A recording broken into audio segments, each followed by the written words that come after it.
Top mistakes that new entrepreneurs make. Got a big new idea? Great. In all likelihood, you're probably extremely excited to bring it to market, whether it's some kind of service or some kind of physical product. Either way, though, you are now at a crossroads.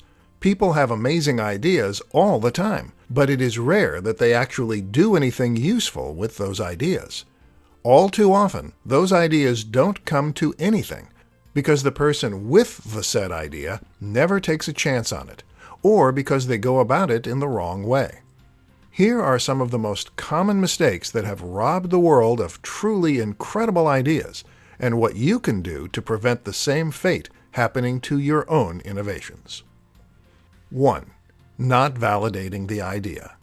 Validation essentially means testing that there is an audience for a product or service.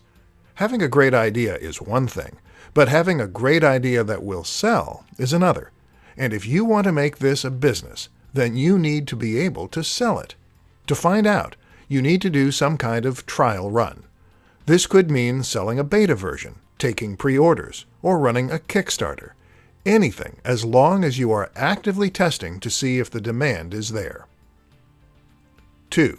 Not getting help. Too many inventors and innovators want to do everything themselves. Want to make a website?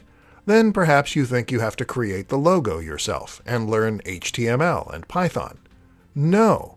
The way real professionals do it is to always outsource the most difficult parts of the process.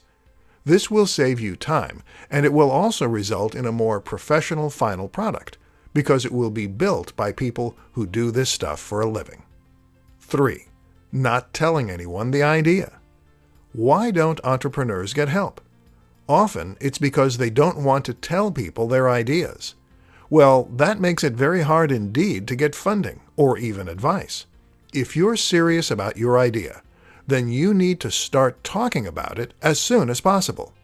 Don't worry about people stealing your ideas. Either they have their own ideas, or they don't have the means to do anything about your idea.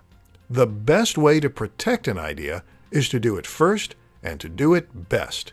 In other words, stop making excuses and just do it.